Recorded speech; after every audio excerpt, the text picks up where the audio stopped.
Hello everyone. कल जो है हम लोग केमिस्ट्री की क्लास स्टार्ट किए थे। तो कल हमारा पहला लेक्चर था। हम लोग जो है ना जहाँ फिर फिनिश किए थे उसी के आगे जो है स्टार्ट कर रहे हैं ना। एक बार मैं शुरुआत से थोड़ा सा बता दे रहा हूँ, रिवाइज करा दे रहा हूँ। कल हम लोग आवर्त सारणी में देख रहे थे एस ब्लॉक के बारे में ना।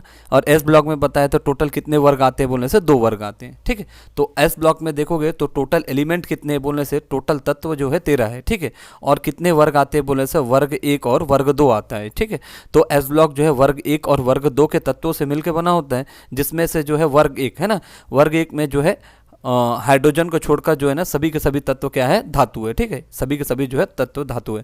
देखो वर्ग 1 वाले को क्या बोलेंगे, क्षारीय धातु बोलेंगे। और वर्ग 2 वाले को क्या बोलेंगे, क्षारीय मृदा धातु। ठीक है। तो वर्ग 1 के तत्वों का दूसरा नाम क्या है बोलने से क्षारीय धातु। इन तत्वों के हाइड्रोक्साइड और ऑक्साइड जो है प्रकृति में कैसे होते हैं बोलने से क्षारीय होते हैं। मैं बताया था पीएच स्केल में 7.1 से ज्यादा रहेगा तो उसकी प्रकृति कैसी रहेगी बोलने से क्षारीय। ठीक है। उसके बाद हम लोग देखे थे कि वर्ग 1 में कौन कौन से एलिमेंट आएंगे। तो इसका ट्रिक था हेलिना का रब से फरियाद, है ना। तो हाइड्रोजन आया, लिथियम आया, इसके एटॉमिक नंबर भी दिए हुए हैं। हाइड्रोजन का कितना है बोलने से 1, उसके बाद लिथियम का कितना होगा 3, उसके बाद सोडियम का कितना है 11, उसके बाद पोटेशियम का है 19, उसके बाद है रुबिडियम का है 37 और सीजियम का है 55 और फ्रांसियम का क्या है 87। ठीक। फ्रांसियम के बारे में बताया था, रेडियो एक्टिव तत्व है। जनरली जो है ना किसी भी वर्ग का जनरली है ना अंतिम तत्व या अंतिम से पहला तत्व जो है जनरली रेडियो एक्टिव तत्व रहता है। और रेडियो एक्टिव तत्व बताया था मैं ऐसे तत्वों को बोलते हैं जो अल्फा बीटा और गामा रेस को जो है उत्सर्जित करते हैं। ठीक। उसके बाद बताया था मैं हाइड्रोजन को छोड़ के जो है ना बाकी सभी सभी जो है ना तत्व जो है धातु है ना। उसके बाद देखोगे हाइड्रोजन, हाइड्रोजन को जो है ना क्या बोलते हैं भाई, हाइड्रोजन को जो आवर्त सारणी में आवर्त तत्व की भांति कहा गया है। क्यों? क्योंकि ये वर्ग और 1 और वर्ग 17 दोनों के तत्वों की भांति जो है व्यवहार दर्शाता है, मतलब दोनों के टाइप का काम करता है। उसके बाद देखोगे हाइड्रोजन जो है ना, हाइड्रोजन के बारे में देखोगे सबसे हल्की गैस है और हाइड्रोजन को जो है ना भविष्य का ईंधन भी कहते हैं। ठीक है। और इसका स्मी मान भी ज़्यादा रहता है। कितना रहता है बोलने से 150 किलो जूल ग्राम जो है इसका रहता है। ठीक है। फिर हाइड्रोजन एक धुआं रहित गैस है, एक भविष्य का ईंधन भी बोलते हैं ना।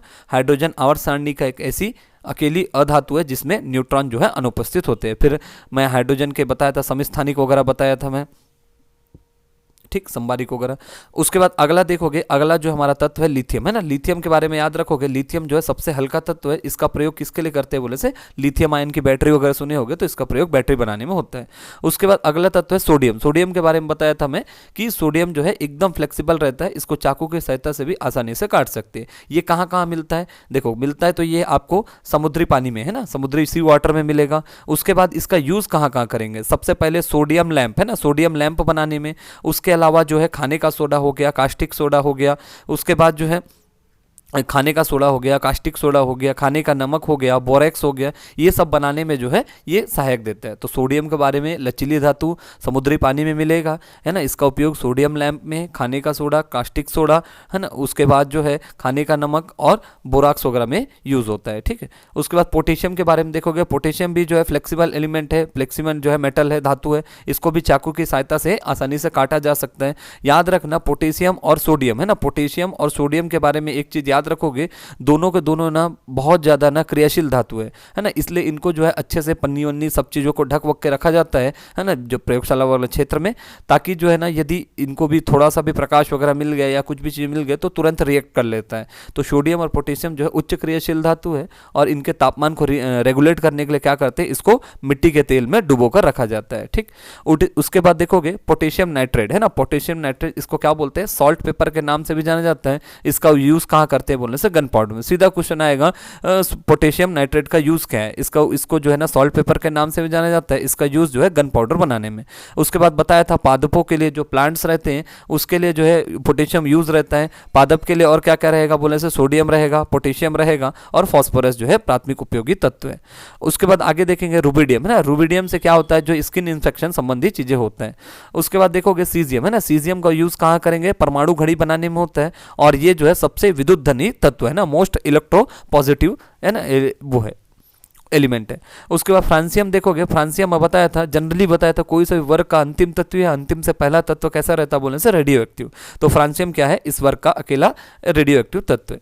तो यहाँ तक हम लोग देख लिए थे। इसके बाद आगे देखेंगे ग्रुप 2 है ना, ग्रुप 2 है। ग्रुप 2 में देखोगे, ग्रुप 2 में वर्ग 2 के सभी तत्व क्या थे, धातु थे, ठीक है। उसमें हाइड्रोजन को छोड़ के, और यहाँ पर जो है ना सभी के सभी कैसे हैं बोले से धातु है। लेकिन मैं बताया था वर्ग 2 के तत्वों को क्या बोलते हैं, क्षारीय मृदा धातु।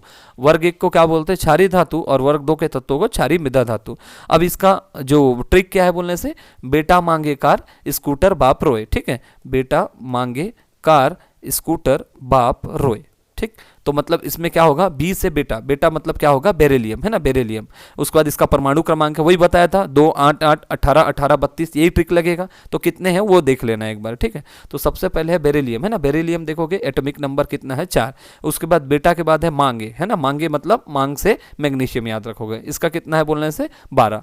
उसके बाद है कार, कार से है कैल्शियम, इसका नंबर है 20। उसके बाद है स्ट्रोंसियम, इसका है 38। उसके बाद है बेरियम, बेरियम का कितना है 56। और उसके बाद है रेडियम, रेडियम का कितना है 88, ठीक। अब इसमें से एक एक एलिमेंट जो इंपॉर्टेंट एलिमेंट है उसके बारे में देखेंगे। तो मैग्नीशियम है ना, मैग्नीशियम याद रखोगे, मैग्नीशियम जो है ना पादप जो प्लांट्स रहते हैं, प्लांट में जो उत्पन्न ऊर्जा रहता है ना, प्लांट से जो एनर्जी निकलता है, ये जो मैग्नीशियम क्या करता है, जो प्लांट से जो एनर्जी निकलता है उसको अधिक मात्रा में अवशोषित कर लेता है, मतलब सोख लेता है, ले लेता है। और क्यों करता है ऐसा करता है बोलने से, उनको जो है कूलिंग इफेक्ट है ना, मतलब ठंडक वगैरह प्रदान करने के लिए जो है करता है, ठीक है।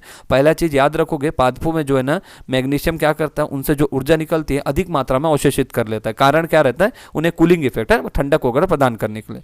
उसके बाद मैग्नीशियम के बारे में याद रखोगे, ये मैग्नीशियम जो है ना मानव का शरीर रहता है ना, मानव शरीर में जो है मांसपेशियां रहती है, इस मांसपेशियों के निर्माण में भी जो है ना मैग्नीशियम काम करता है। उसके बाद जो है मैग्नीशियम का जो हाइड्रोक्साइड है, ये याद रखना, ये एंटा एसिड के टाइप का काम करता है। एंटा एसिड मतलब जब मानव शरीर में बोल लो एसिडिटी की मात्रा ज़्यादा होती है तो हमेशा डॉक्टर जो है ना एंटा एसिड देते हैं ना, एंटा एसिड सिरप वगैरह भी आता है जो हम लोग इनो के फॉर्म में या डाइजिन सिरप के फॉर्म में लेते हैं। उसके बाद मैग्नीशियम हाइड्रोक्साइड का दूसरा नाम क्या है बोलने से, मिल्क ऑफ मैग्नीशिया।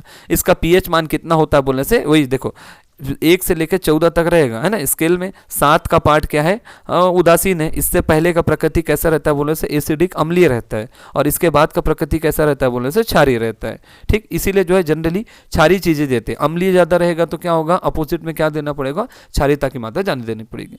तो मैग्नीशियम के बारे में याद रखोगे, सबसे पहले जो है ये क्या करता है, जो प्लांट्स में जितने ज़्यादा जो एनर्जी रहते हैं, एनर्जी को क्या ऑब्जर्व कर लेता है, मतलब अवशोषित कर लेता है ताकि उनको कूलिंग इफेक्ट मिल सके। दूसरा जो मांसपेशियों के निर्माण में भी जो है सहायक होता है। मैग्नीशियम हाइड्रोक्साइड का यूज़ काहे के लिए करते हैं बोलने से, एंटी एसिड के रूप में करते हैं, जैसे इनो हो गया, डाइजिन हो गया, ठीक। इसका पीएच कितना होता है बोले से 10 से लेकर 10.5 के आसपास होता है। उसके बाद देखोगे कैल्शियम, कैल्शियम के बारे में बहुत सारी चीज़ें आप लोग जानते हो, दूध में रहता है, आप लोग दूध में जो जनरली कैल्शियम रहता है। तो याद रखोगे कैल्शियम, याद रखोगे कैल्शियम जो है ना मानव शरीर में मिलने वाला सबसे प्रचुर मात्रा वाला खनिज तत्व है, ठीक है, मिनरल एलिमेंट है। तो मानव शरीर में सबसे ज्यादा प्रचुर मात्रा में खनिज तत्व कौन सा पाया जाता है बोलने से, कैल्शियम। कैल्शियम कहाँ कहाँ मिलेगा, देखो आप स्टार्ट करोगे नाखून में मिलेगा, उसके बाद बाल में मिलेगा, हड्डियों में मिलेगा। याद रखना एक बार क्वेश्चन पूछा था, खून में भी जो है पाया जाता है, ठीक है, खून में भी, ठीक, खून में भी पाया जाता है। तो बाल में रहेगा, नाखून में रहेगा, दांत में रहेगा, हड्डी में रहेगा। उसके अलावा याद रखोगे, ये तो आपको पता ही रहता है, और उसके बाद खून में भी पाया जाता है, और खून के थक्का जमाने में भी जो है ये सहायक होता है, ठीक है। बहुत सारे कारक रहते हैं लेकिन उनमें से एक कारक ये है। तो कैल्शियम जो है मानव शरीर में प्रचुर मात्रा में जो है पाए जाने वाला खनिज एलिमेंट है, खनिज तत्व है, और ये हमारे बाल, नाखून, दांत, हड्डी के अलावा जो है खून में भी पाया जाता है। कैल्शियम जो है खून का थक्का जमाने में भी सहायक रहता है, ठीक है। उसके बाद है अगला है स्ट्रोंसियम, है ना। स्ट्रोंसियम याद रखोगे जो पटाखों में जो लाल रंग रहता है वो देता है। दूसरा जो है ना हड्डियों का एक रोग रहता है जिसको बोलते हैं ऑस्टियोपोरोसिस, इसमें भी जो उपचार करने में सहायक है। तो स्ट्रोंसियम के बारे में, जो पटाखे रहते हैं, क्रैकर्स रहते हैं, उसके लाल रंगों में पटाखों में जो लाल रंग ना, ये स्ट्रोंसियम की वजह से होता है। और दूसरा में जो हड्डियों में जो रोग होता है ना ऑस्टियोपोरोसिस, उसके उपचार में भी सहायक होता है। उसके बाद है रेडियम। रेडियम तो ऑलरेडी मालूम है कि रेडियो एक्टिव तत्व है। तो रेडियम की खोज के बारे में हमेशा पूछता है ना, किसने किया था बोलने से, मैडम क्यूरी और प्यूरे क्यूरी ने किया था, ठीक है। मैडम क्यूरी और प्यूरे क्यूरी ने इसकी खोज की थी, इसीलिए इनको नोबेल पुरस्कार भी मिला रहा। उसके बाद जो है रेडियम भी क्या होता है भाई, इस वर्ग 2 का अकेला तत्व रेडियो एक्टिव तत्व है। बताया था रेडियो एक्टिव तत्व जो अल्फा बीटा गामा रेज जो है उत्सर्जित करते हैं, ठीक। तो हम लोग दूसरा वर्ग देखें ना, दूसरा वर्ग में देखोगे बेरिलियम हो गया, मैग्नीशियम हो गया, कैल्शियम हो गया, स्ट्रोंसियम हो गया, बेरियम हो गया और रेडियम। जनरली बताया था मैं, लास्ट या सेकंड लास्ट जो है हमेशा रेडियो एक्टिव एलिमेंट होता है, ठीक। उसके बाद देखोगे एस ब्लॉक है ना, एस ब्लॉक हमारा फिनिश हो गया। एस ब्लॉक में भी 2 वर्ग थे ना। उसके बाद हम लोग जाएंगे पी ब्लॉक में ना। पी ब्लॉक में बताया था वर्ग 13 से लेके 18 तक होते हैं, ठीक है। तो पी ब्लॉक का निर्माण जो है 6 वर्गों से मिलकर होता है। कहां से कहां तक बोलने से 13 से लेके 18 तक। उसके बाद जो है वर्ग 13 है ना, पहला देखो ऐसी खड़ी रेखाएं इसको क्या बोलते हैं बोला था मैं, वर्ग बताया था। और आड़ी रेखाएं किसको क्या बोलते हैं बोलने से आवर्त बोलते हैं, ठीक है। वर्ग और आवर्तों में बटा रहता है।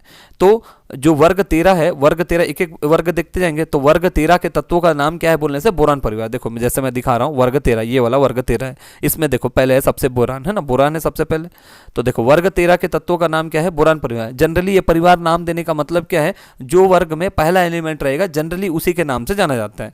तो वर्ग 13 के तत्वों का दूसरा नाम क्या है बोलने से बोरान परिवार है। और इस परिवार का पहला तत्व क्या है बोलने से बोरान है। अब देखो इसमें कौन कौन से जो है एलिमेंट मिलेंगे, देखो इसमें याद रखोगे, इसमें इसका ट्रिक क्या है बोलने से, देखो सबसे पहले है बैगन आलू गाजर है ना, फिर इन थैला, ठीक। इसको ऐसे ट्रिक से याद रखना है। तो बैगन आलू गाजर इन थैला, ब से मतलब बोरान, ठीक है। अ से एल्यूमिनियम, ग से गैलियम, उसके बाद इन मतलब इडियम, और थैला मतलब थैलियम, ठीक। और नियोनियम जो है ना ये नया तत्व। अभी जो है यहाँ से आपको बहुत सारे दिखेंगे लास्ट के जो है नए नए तत्व जो है ऐड किए गए। इनका एटॉमिक नंबर वगैरह दिया हो गया है और कैसे ऐड कर रहे हैं मैं बता दिया है ना। 2 8 8 18 18 32 32 इसी फॉर्म में जुड़ेगा, ठीक। तो बैगन आलू गाजर इन थैला है ना, फिर उसके बाद नियोनियम याद रखोगे। तो एक एक एलिमेंट के बारे में देखेंगे। तो इसको देखो वर्ग 13 है, वर्ग 13 के तत्वों को क्या नाम से जाना जाता है बोलने से बोरान परिवार। और इन तत्वों की संयोजकता कितनी होती है बोलने से 3 मतलब क्या है, देखो जनरली इलेक्ट्रॉन जब विन्यास होता है इलेक्ट्रॉन को भरने क्रम में, तो ये संयोजकता रहती है जैसे -3 रहेगा +3, मतलब +3 मतलब वो इतने इलेक्ट्रॉन का वो त्याग कर सकता है, ठीक है। -3 रहेगा तो वो इलेक्ट्रॉन की ग्रहण करने की क्षमता के बारे में बताता है। तो वर्ग 13 के तत्वों की संयोजकता कितनी होती है बोलने से +3, ठीक है। मतलब 3 इलेक्ट्रॉन इन लोग त्याग सकते हैं बैलेंस करने के लिए, ठीक है। तो सबसे पहले देखोगे सबसे पहला जो हमारा एलिमेंट है बोरान। बोरान के बारे में पहला चीज सबसे पहले जो है याद रखोगे, जो पौधे रहते हैं पौधे के ग्रोथ में जो है ना, पौधे के ग्रोथ में जो है ना आवश्यक रहता है, ठीक है। पौधे के वृद्धि के लिए आवश्यक है। दूसरा इसी को जो है ना कीटाणुनाशक जो रहते हैं है ना, जो कीटाणु लोग रहते हैं उनको मारने के लिए जो है इसको मिला के जो है इसका यूज किया जाता है। उसके बाद बोरॉन जो है आवर्त सारणी का पहला जो है उपधातु है ना, उपधातु। आवर्त सारणी में जो है ना पहला उपधातु कौन सा है बोलने से बोरॉन, ठीक है। एकमात्र नहीं बोल रहा है ना, पहला बोल रहा हूं। उसके बाद जो है पौधे की वृद्धि में सहायक रहता है, कीटाणुनाशक में मिलाकर जो है इसका यूज किया जाता है। उसके बाद है एल्यूमिनियम। एल्यूमिनियम के बारे में आप लोग जानते ही होंगे है ना। एल्यूमिनियम का इसका आयस का क्या है बोलने से बॉक्साइड है ना, बॉक्साइड से जनरली एल्यूमिनियम की प्राप्ति होती है। तो एल्यूमिनियम के बारे में याद रखोगे, देखो ये हमारा अर्थ है ना, अर्थ में नहीं, अर्थ के जो भूपर पट्टी है ना, अर्थ में जहां पर हम लोग रहते हैं है ना, हम लोग कहां पर रहते हैं बोलने से अर्थ में भूपर पट्टी में रहते हैं। तो भूपर पट्टी में यदि सबसे ज्यादा पाया जाने वाला तत्व कौन सा है बोलने से, सबसे पाए जाने वाली धातु बोलने से कौन सा है बोलने से एल्यूमिनियम, ठीक है। तो एल्यूमिनियम के बारे में याद रखोगे, भूपर पट्टी अर्थ के जो है भूपर पट्टी में पाया जाने वाला या प्रचुर मात्रा में पाया जाने वाला धातु कौन सा है बोलने से एल्यूमिनियम। अब एल्यूमिनियम का यूज याद आप जानते ही होंगे, एल्यूमिनियम का बर्तन रहता है, एल्यूमिनियम का कुकर रहता है। जितने भी गैस या दमा संबंधी जितने भी बीमारियां होती हैं वो सबका कारण क्या रहता है, एल्यूमिनियम। जो प्रेशर कुकर से जनरली बनाते हैं, प्रेशर कुकर से यूज करते हैं, बहुत सारे रोग का कारण वही रहता है। तो एल्यूमिनियम का यूज किस में करते हैं बोलने से, एक तो बर्तन बनाने में, एरोप्लेन का जो बॉडी रहेगा उसको बनाने में, उसके बाद विद्युत तार बनाने में, ये सब चीजों में जो है एल्यूमिनियम का यूज करते हैं, ठीक है। उसके बाद जो है अगला इंपॉर्टेंट देखो यहां से जो जो तत्व इंपॉर्टेंट है उसी के बारे में डिस्कशन कर रहा हूं, ठीक है। उसके बाद देखोगे अगला है वर्ग 14 है ना, वर्ग 14 13 से लेकर 18 तक था इसमें। तो वर्ग 14 के तत्वों को क्या बोलते हैं बोलने से कार्बन परिवार। और मैं बताया था जनरली परिवार बोल रहे हैं तो जनरली जो है ना पहला जो तत्व रहता है उसी के नाम से पड़ता है। तो इस फैमिली का पहला एलिमेंट कौन सा है बोलने से पहला तत्व जो है हमारा कार्बन है, ठीक है। अब देखो इसका जो ट्रिक क्या होगा भाई, इसका ट्रिक होगा है ना, सी से कार्बन है तो कहे सीता जी सुने प्रभु है ना, कहे सीता जी सुने प्रभु। कहे से क्या होगा कार्बन, क से कार्बन, स से सिलिकॉन है ना, जी से जर्मेनियम, सुने से मतलब टीन है ना, SN मतलब सुने, उसके बाद टीन है ना, टीन। उसके बाद जो है प्रभु का मतलब पीबी, इसी को लेड के नाम से भी जाना जाता है। उसके बाद जो नया है ना फ्लोरीन है ना, फेलोरियम जो है अगला नया तत्व है, ठीक। तो फेलोरियम याद रखोगे तो इस वर्ग में जुड़ने वाला नया तत्व है और इसके खोज डूबने के द्वारा की गई, और ये भी क्या होगा बोलने से रेडियो एक्टिव। तो बता चुका हूं मैं, लास्ट या सेकंड लास्ट तत्व हमेशा जो है रेडियो एक्टिव तत्व रहता है। ठीक है, ये नया जुड़ा है और उसके बाद जो है वर्ग 14 में जुड़ा है और इसकी खोज डूबने के द्वारा की गई, और जो है एक रेडियो एक्टिव एलिमेंट है। अब इसमें से जो इंपॉर्टेंट जो एलिमेंट है ना, एलिमेंट तत्व है, उसके बारे में डिस्कस करते हैं। सबसे पहले कार्बन। कार्बन क्या है बोलने से, कार्बन पहली बार अधातु है। मैं बताया था 3 चीजों मिलेगा, या तो धातु रहेगा, या अधातु रहेगा, या उपधातु रहेगा। तो कार्बन के अपरूप ना एलोट्रॉप्स देखोगे, मतलब देखो एलोट्रॉप्स किसको बोलते हैं, जो किसी भी तत्व का जो है ना अंदर का जो रासायनिक गुण रहेगा, रासायनिक गुण समान रहेगा, रासायनिक गुण समान रहेगा, लेकिन जो उसका फिजिकल रूप रहेगा, जो भौतिक संरचना रहेगी, जो बाहरी आवरण रहेगा, वो अलग अलग रहेगा। तो कार्बन क्या है, सबसे पहली बात, कार्बन एक अधातु है। दूसरा, कार्बन के अपरूप क्या है बोलने से, कार्बन के अपरूप मतलब, अपरूप का मतलब होता क्या है बोलने से, यदि उसके जो है ना रासायनिक गुण समान रहेंगे लेकिन जो भौतिक गुण जो है अलग अलग रहेंगे, असमान रहेंगे, उसको ही अपरूप बोलते हैं। अब कार्बन के क्या क्या अपरूप है बोलने से, कार्बन के जो है आप देखे होंगे, एक तो ग्रेफाइट हो गया, एक फ्लोरोइन हो गया, एक हीरा हो गया, जो सबसे फेमस है। कार्बन में सबसे पहले ग्रेफाइट के बारे में पढ़ते हो, कार्बन का जो है आप लोग डायमंड हीरा के बारे में पढ़ते हो। उसके अलावा याद रखना फुलरिन हो गया, उसके अलावा है ग्रेफिन, है ना, फुलरिन, ग्रेफिन, डायमंड और ग्रेफाइट, ये चीजें याद रखोगे। कार्बन एक अधातु है। कार्बन के अपरूप मतलब जिसके रासायनिक गुण समान रहेंगे लेकिन भौतिक गुण अलग रहेंगे। अपरूप क्या क्या है, डायमंड हो गया, ग्रेफाइट, उसके बाद फुलरिन और ग्रेफिन याद रखोगे। अगला जो है हमारा एलिमेंट है सिलिकॉन, है ना। सिलिकॉन क्या है, सबसे पहले बात याद रखोगे, उपधातु, है ना। मैं बताया था धातु, अधातु, उपधातु, मतलब एक स्पेशल कंडीशन, स्पेशल ताप में धातु की तरह काम करेगा, फिर या तो उपधातु की तरफ काम करेगा। ठीक है, तो सिलिकॉन सबसे पहले उपधातु है। दूसरा, सिलिकॉन भूपर पट्टी में पाए जाने वाला जो है सबसे प्रचुर मात्रा का उपधातु। देखो वो जो था एल्यूमिनियम था, वो क्या था, हमारा धातु था ना। ये देखो एल्यूमिनियम के बारे में हम लोग देखे थे, एल्यूमिनियम के बारे में ऊपर में, तो ये क्या था बोलने से, भूपर पट्टी में पाए जाने वाली प्रचुर मात्रा में धातु रहा। ठीक है, उसके बाद जो सिलिकॉन रहेगा, है ना, सिलिकॉन जो रहेगा, सिलिकॉन जो भूपर पट्टी में प्रचुर मात्रा में पाया जाने वाला उपधातु है। ठीक है, तो सिलिकॉन के बारे में, सिलिकॉन एक उपधातु है। दूसरा जो क्रस्ट रहता है, अर्थ का क्रस्ट रहता है, उसमें जो है सबसे ज्यादा प्रचुर मात्रा में पाया जाने वाला उपधातु कौन सा है बोलने से, सिलिकॉन है। उसके बाद जर्मेनियम भी एक उपधातु है।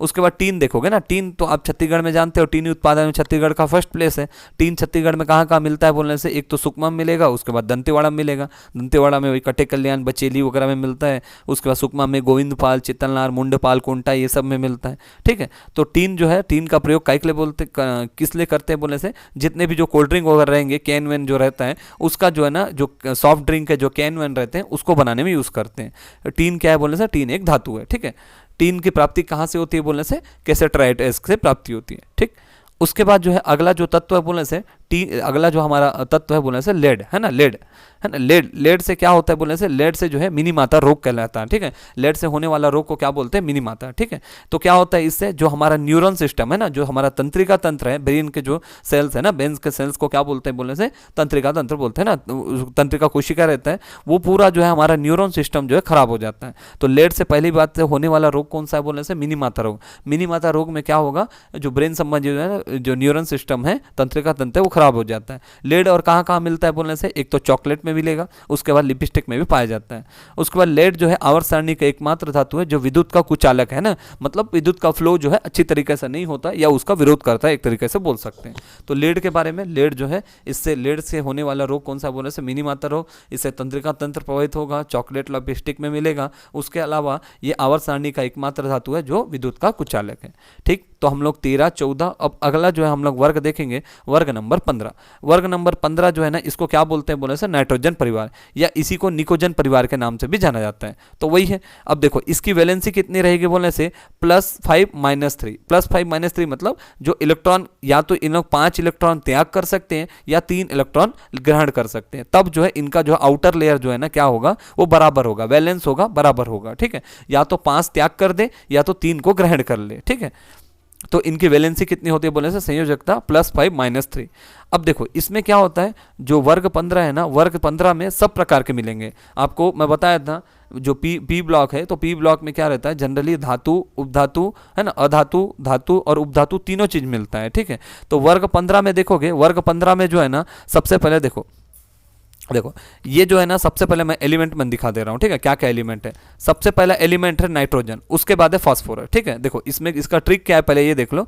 तो सबसे पहले नेपाल, पाकिस्तान, ऑस्ट्रेलिया सब भिखारी, ठीक है। नेपाल, पाकिस्तान, ऑस्ट्रेलिया सब भिखारी, मतलब एन से मतलब हो गया नाइट्रोजन, पी से हो गया फास्फोरस, ए एस से हो गया आर्सेनिक, उसके बाद सब मतलब एस बी है ना, एस बी का मतलब है एंटीमनी। उसके बाद भिखारी, भिखारी का मतलब बी आई है, भिखारी, भिखारी का मतलब हो गया बिस्मिथ, ठीक है। उसके बाद नया तत्व क्या है बोलने से, मॉस्कोवियम है ना, मॉस्कोवियम जो है नया तत्व है।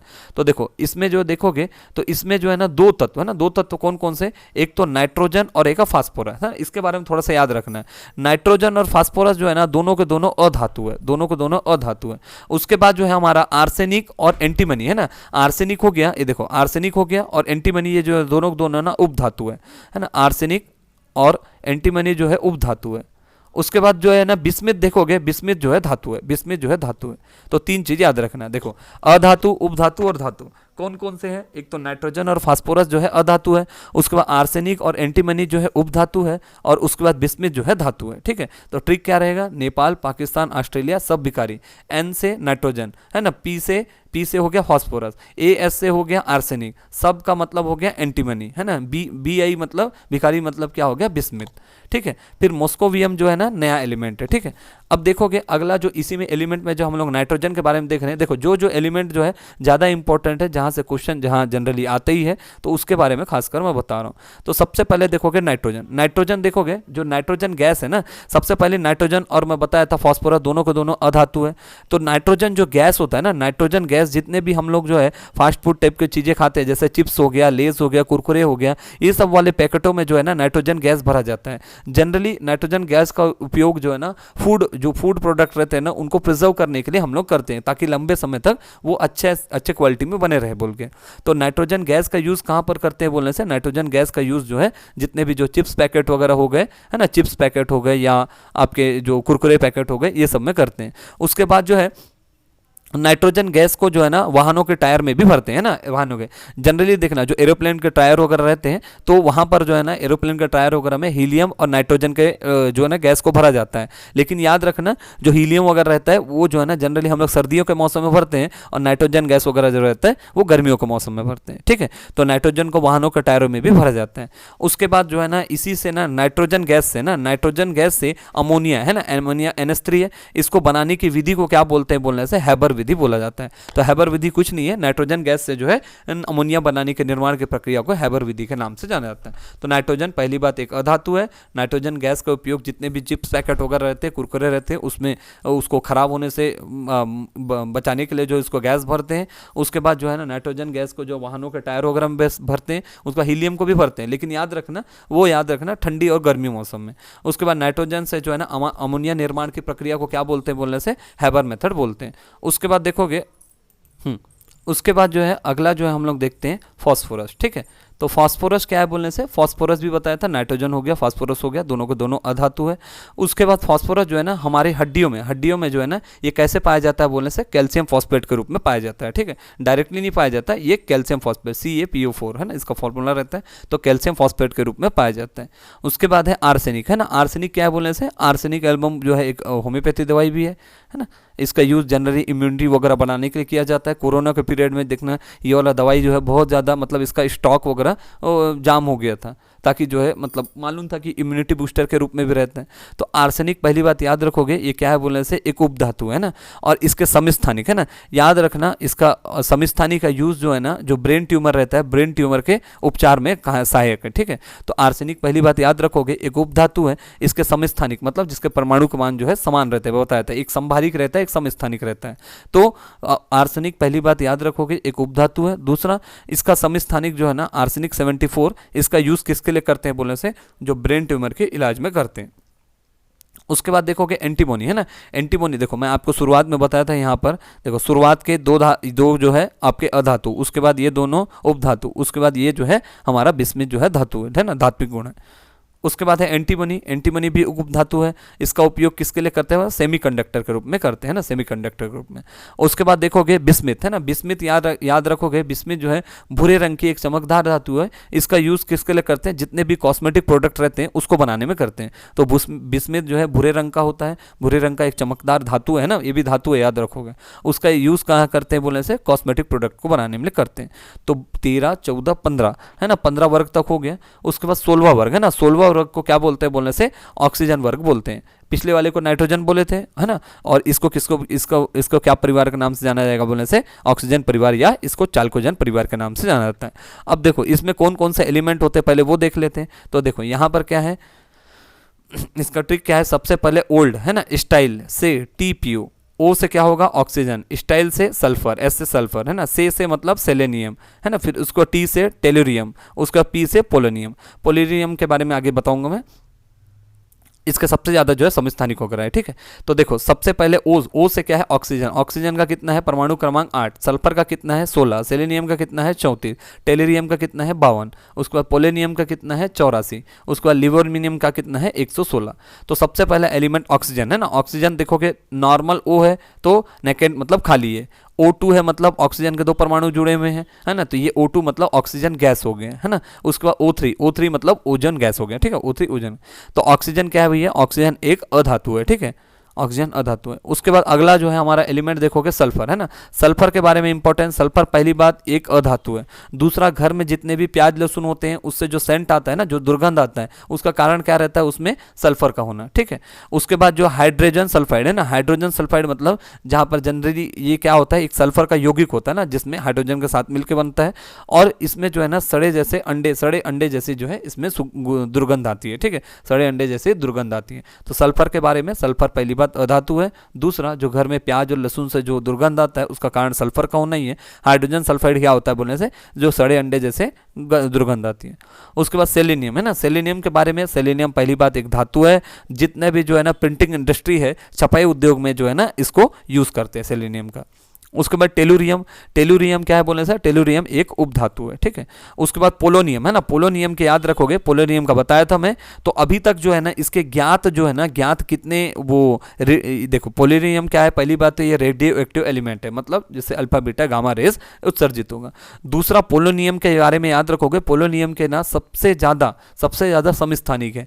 तो लगभग है ना 27 से लेकर 33 है ना, याद रखोगे। इसके ना लगभग 60 प्लस है ना, 60 प्लस है, लेकिन ज्ञात में देखोगे तो ज्ञात में देखोगे कितने समस्थानिक है बोलने से? लगभग 33 है ना, लगभग 33 के आसपास है, 27/33 याद रखोगे, ठीक है। तो पोलोनियम के कितने समस्थानिक बोलने से? पोलोनियम का समस्थानिक कितने हैं बोलने से? 33, ठीक है, अभी के अकॉर्डिंग। तो पोलोनियम को जो है आवर्त सारणी में सबसे ज्यादा समस्थानिक तो पूछेगा सीधा। पोलोनियम जो है पहला चीज रेडियो एक्टिव एलिमेंट है। दूसरा, इसके समस्थानिक की संख्या कितना है बोले? वर्तमान में कितना है? ज्ञात जो है ना, ज्ञात कितने बोलने से? 33, ठीक है। आवर्त सारणी में सबसे ज्यादा समस्थानिक किसके बोलने से? पोलोनियम के। इसके बाद है अगला जो है लिवरमोनियम है ना। लिवरमोनियम है ना, लिवरमोनियम ये भी जो है ना एक रेडियो एक्टिव एलिमेंट है, लेकिन ये आर्टिफिशियली तरीके से ना कृत्रिम रूप से बनाया हुआ है ना, बनाया हुआ। तो लिवरमोनियम, पहली बात लिवरमोनियम याद रखोगे, लिवरमोनियम ये भी एक कृत्रिम रेडियो एक्टिव तत्व है ना, कृत्रिम रेडियो एक्टिव तत्व है। उसके बाद देखोगे वर्ग एक में टोटल धातु कितना था बोलने से? एक। कौन कौन सा था? सेलेनियम था।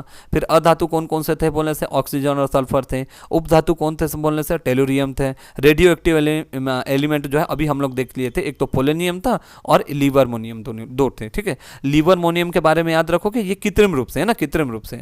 और पोलोनियम के बारे में याद रखोगे, ये तो रेडियो एक्टिव एलिमेंट है। दूसरा, इसके सबसे ज्यादा समस्थानिक है। समस्थानिक सबसे ज्यादा किसके बोलने से? पोलोनियम के, ठीक।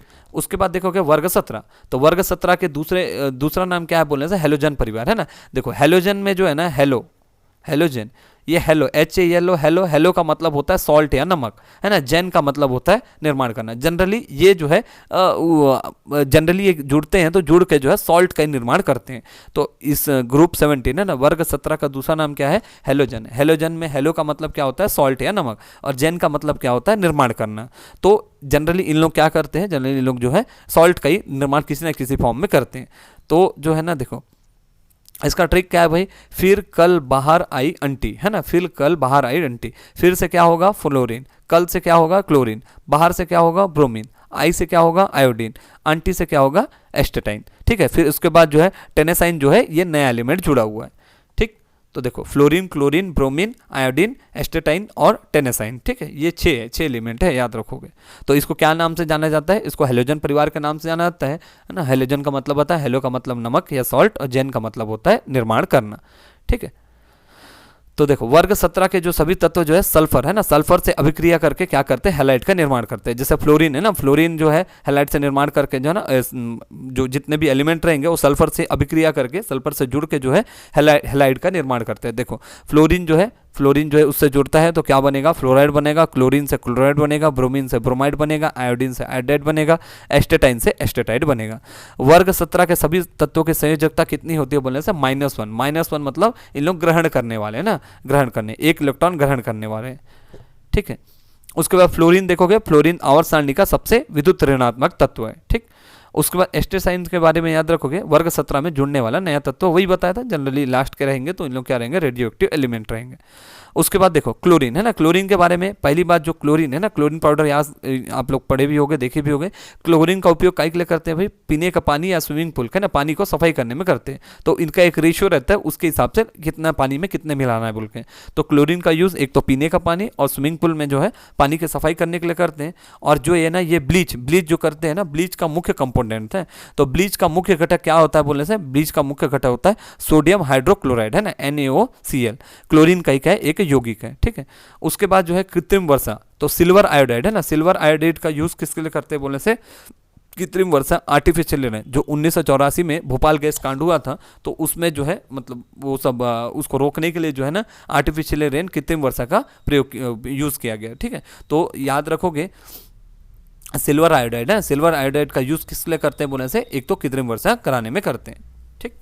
उसके बाद देखोगे हमारा लास्ट वर्ग है, लास्ट वर्ग जो 18 वर्ग है ना, ये आवर्त सारणी का अंतिम वर्ग है ना। इसी के दूसरे अलग अलग नाम है। क्या क्या नाम है बोलने से? सबसे पहले याद रखोगे वर्ग 18 को एक उत्कृष्ट गैस बोले, ठीक है, इनर्ट गैस बोले, इसको अक्रिय तत्व बोले, जीरो एलिमेंट तत्व बोले, स्थायी तत्व बोले, नोबल गैस बोले। क्यों बोले? बहुत सारे कारण है। क्योंकि ना एक तो याद रखोगे इसको स्टेबल तत्व बोलने का कारण, स्टेबल एलिमेंट या स्थायी तत्व बोलने का कारण क्या है कि इसकी जो है ना संयोजकता कितनी होती है बोलने से? 0 होती है ना। ना तो ये किसी से लेता है, ना तो इलेक्ट्रॉन का त्याग करता है, ना तो इलेक्ट्रॉन ग्रहण करता है, ठीक है, बैलेंस रहता है।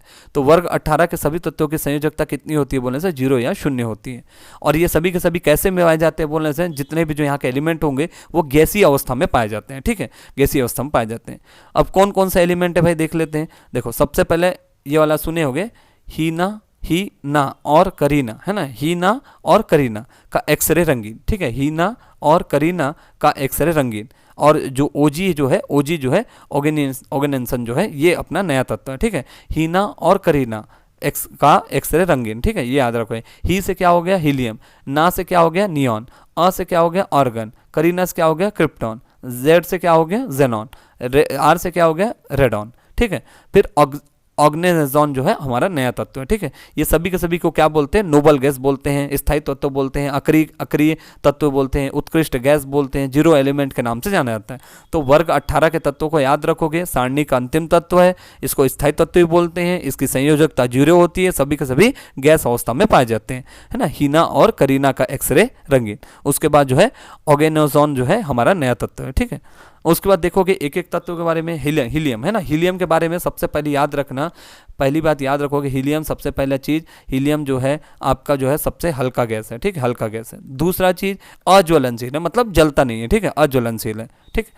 पहला चीज हल्की गैस है, दूसरा अज्वलनशील है। दूसरा इसका यूज कहाँ करते हैं भाई? देखो मैं बताया था आपको, एक तो नाइट्रोजन गैस हो गया, एक तो हीलियम हो गया। तो हीलियम का यूज एक तो जितने भी जो गुब्बारे होंगे है ना, गुब्बारा होगा उसमें यूज करेंगे। जो वायुयान रहता है ना, वायुयान के टायरों में यूज करते हैं ना।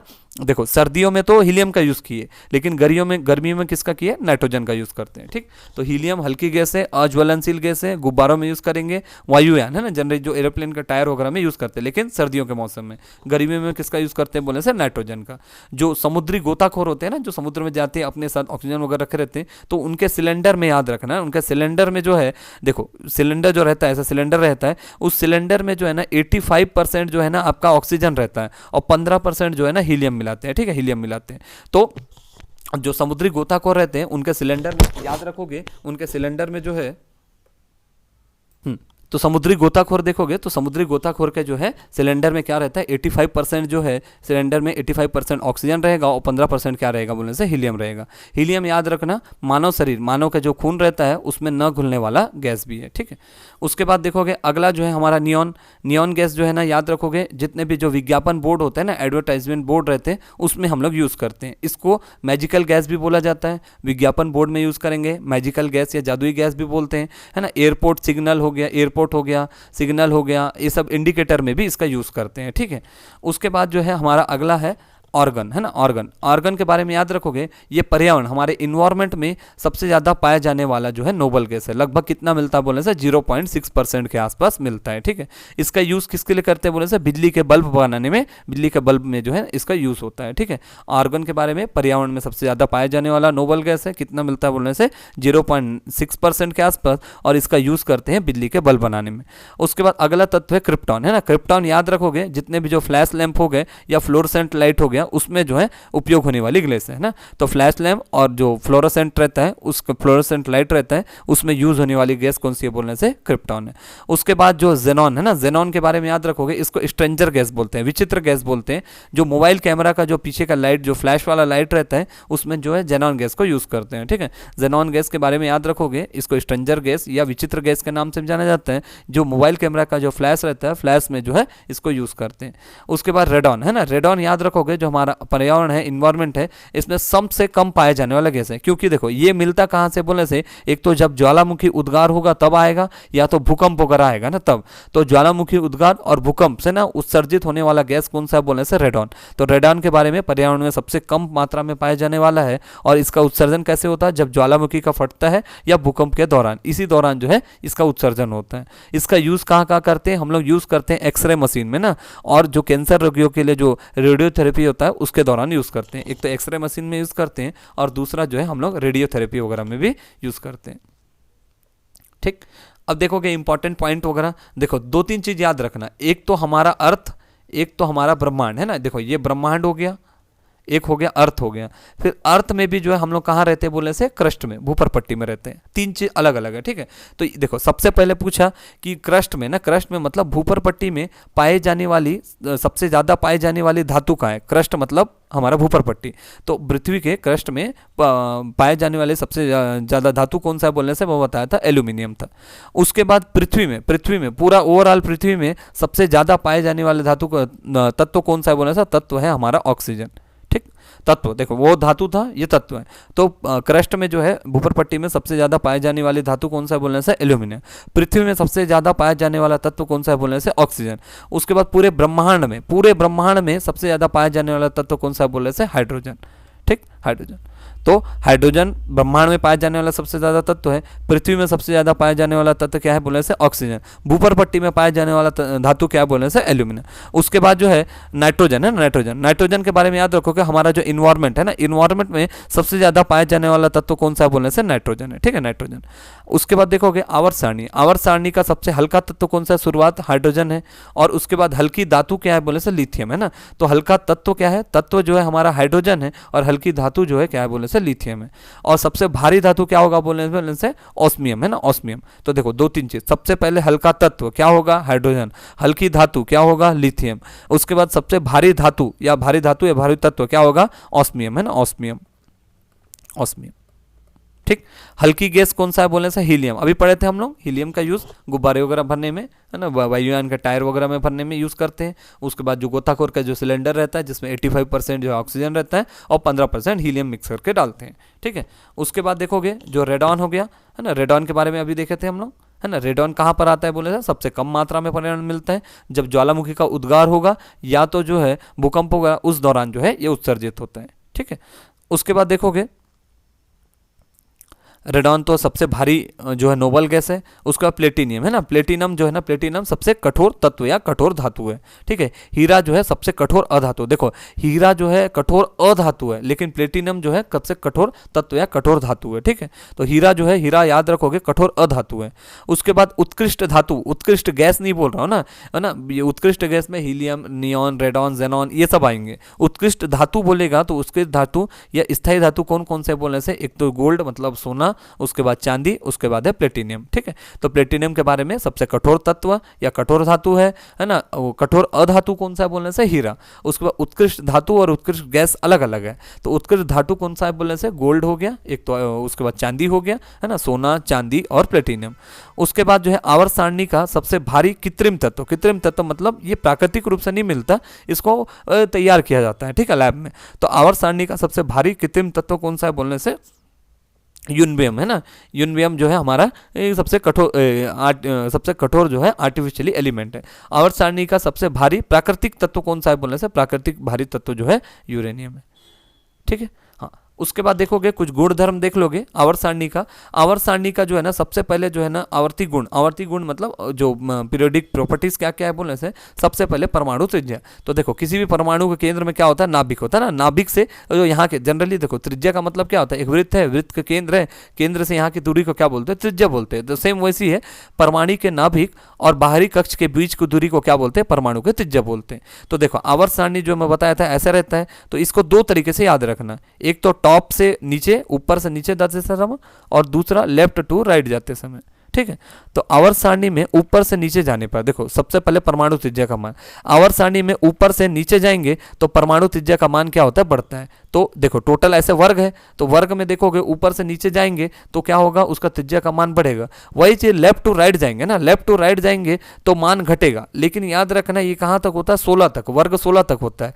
वर्ग 17 और वर्ग 18 में क्या होता है कि देखो अब क्या होता है, इधर जाते जाते जो है मान घटना चाहिए, लेकिन क्या होता है इधर 18 का बड़ा रहता है, 17 का छोटा रहता है। तो वही चीज है ना, यहाँ पर ये कंडीशन फुलफिल नहीं कर पाता है।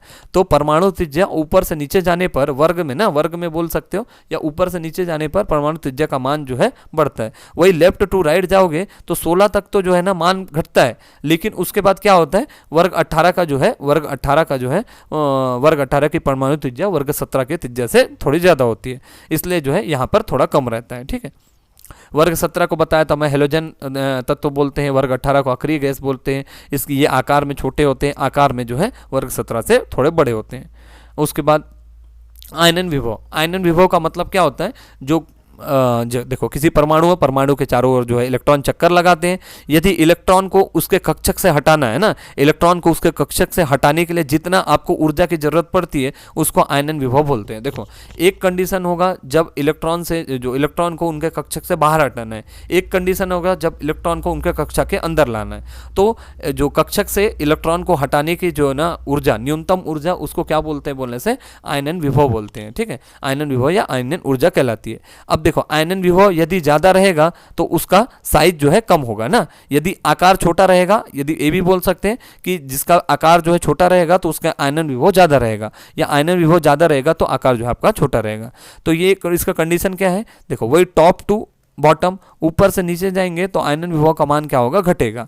वही लेफ्ट टू राइट जाएंगे तो आयनन विभव का मान क्या होगा, बढ़ेगा। जैसे हम लोग परमाणु त्रिज्या में देखे थे कि जो त्रिज्या का आकार ऊपर से नीचे जाने पर बढ़ता है, लेफ्ट टू राइट जाने से घटता है, लेकिन 16 तक, फिर 18 का ज़्यादा हो जाता है, 17 का कम हो जाता है। ठीक है, उसके बाद इसमें देखोगे आयनन विभव क्या है, इलेक्ट्रॉन को उसका कक्षा से बाहर हटाने के लिए न्यूनतम आवश्यक ऊर्जा। तो ऊपर से नीचे जाओगे तो घटेगा, लेफ्ट टू राइट जाओगे तो बढ़ेगा। उसके बाद है इलेक्ट्रॉनिक बंधुता, वही चीज है, इसका अपोजिट है। हम लोग उतना समय इलेक्ट्रॉन को कक्षा के बाहर ले जा रहे थे, है ना, बाहर कर रहे थे। अब इलेक्ट्रॉन को अंदर लाने के लिए आपको कितना पावर चाहिए। ठीक है, तो परमाणु में इलेक्ट्रॉन को कक्षा में जोड़ने के लिए जितनी आवश्यक ऊर्जा होगी इसको बोलते हैं इलेक्ट्रॉनिक बंधुता। तो इसमें क्या होता है भाई, ऊपर से नीचे जाएंगे तो ये मान घटेगा, सेम इसका टाइप का ना, सेम इसके टाइप का। देखो यहाँ पर भी आयनन विभव भी क्या होता है, ऊपर से नीचे जाएंगे तो घटता है, लेफ्ट टू राइट जाएंगे तो बढ़ेगा। वैसी चीज इलेक्ट्रॉनिक बंधुता, जिसमें आवश्यक ऊर्जा चाहिए उसको अंदर लाने के लिए, तो ऊपर से नीचे जाएंगे तो मान जो है घटेगा, लेफ्ट टू राइट जाएंगे तो मान बढ़ेगा।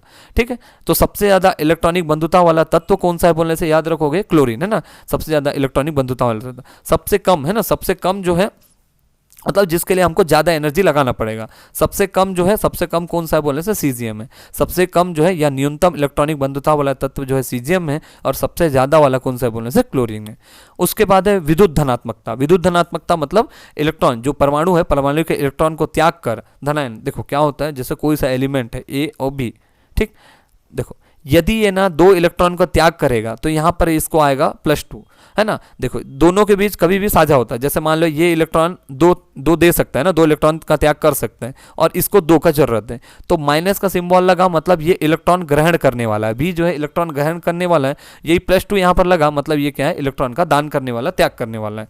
तो किसी परमाणु की एक इलेक्ट्रॉन को त्याग कर धनायन बनाने की क्षमता है, धनायन मतलब यही प्लस है ना, धनायन बनाने की क्षमता को क्या बोलते हैं, विद्युत धनात्मकता, मतलब कितने इलेक्ट्रॉन का आप त्याग कर रहे हो, ठीक है। तो ऊपर से नीचे जाओगे तो क्या होगा, ऊपर से नीचे जाओगे तो विद्युत धनात्मकता बढ़ती है, ठीक है, और लेफ्ट टू राइट जाओगे तो क्या होगा, घटेगी। उसके बाद है विद्युत ऋणात्मकता, इसमें क्या हो रहा था, आप दे रहे थे, है ना, त्याग कर रहे थे, अब यहां पर क्या होगा, लोगे, तो किसी परमाणु के एक इलेक्ट्रॉन को आकर्षित करने के लिए, है ना, आकर्षित करके ऋणायन बनाने की क्षमता क्या कहलाती है, विद्युत ऋणात्मकता। तो इसमें ये याद रखना, धनात्मकता में क्या होगा, त्याग करने का क्षमता रहेगा, ऋणात्मकता क्या होगा, आकर्षित करने या लेने की, ऋण लेने की क्षमता के बारे में बताएगा। तो वहां पर क्या हो रहा था, ऊपर से नीचे जाने पर बढ़ रहा था, लेफ्ट टू राइट जाने पर घट रहा था। इसमें क्या होगा, उल्टा होगा, ऊपर से नीचे जाओगे तो घटेगा, लेफ्ट टू राइट जाओगे तो बढ़ेगा, ठीक है। तो सबसे ज्यादा विद्युत ऋणी तत्व कौन सा है बोलने से, विद्युत ऋणी तत्व जो है हमारा फ्लोरीन है, ठीक। उसके बाद सबसे विद्युत धनी तत्व कौन सा है बोलने से, सीजियम है, ठीक है। हाँ, तो आज जो है हम लोग इतना रखते हैं, उसके बाद जो है अगले क्लास में हम लोग नेक्स्ट जो भी टॉपिक रहेगा या इससे संबंधित जो भी फैक्ट्स रहेंगे उसके बारे में डिस्कस लेंगे, ठीक है। आपको वीडियो कैसा लगा जो है आप जो है ना कमेंट में जो है ना चीज़ें बताएंगे, और क्या क्या सुधार की या कुछ आपको सजेशन वगैरह है तो उसके बारे में बताएंगे, ठीक है। Thank you.